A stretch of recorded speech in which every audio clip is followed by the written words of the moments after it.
Police প্রশাসনের অবস্থা কতটা নাজুক তার প্রমাণ পাওয়া যায় ক্রিকেটার নাইমকে ধরে নিয়ে যাওয়ার পর। চিন্তা করছেন, নাইমের মতো একজন পাবলিক ফিগারকে যদি পুলিশ এভাবে ধরে নিয়ে নির্যাতন করে, তাহলে সাধারণ মানুষের অবস্থা কি হচ্ছে। কত মায়ের পুত এভাবে প্রতিদিন তাদের কাছে নির্যাতন নিপীড়ন হচ্ছে। কোথায় এই বাংলাদেশ? নাইমের কান্না জর্জরিত চোখের দিকে তাকালে বোঝা যায় প্রশাসন কতটা নিষ্ঠুর, কতটা অমানুষ, কতটা অমানিক। এই হলো বাংলাদেশের পরিস্থিতি। অথচ পুলিশের এমন কোনো সুযোগ সুবিধা নাই, বেতনের দিক দিয়া বলেন আর অন্যান্য সুযোগ সুবিধা দিয়ে বলেন, সব দিকেই প্রতিটা সরকার তাদের সুযোগ সুবিধা বাড়িয়ে দিচ্ছে।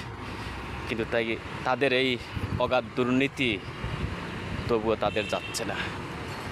কোথায় দাঁড়াবে বাংলাদেশ? বাংলাদেশের ওই মানুষ আর কার কাছে যাবে বিচারের আশায়?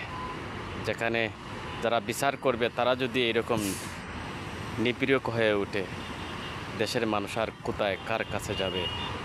এখনও বাবার সময় আছে। হে বাংলাদেশের জনগণ, এখনও ভাবুন।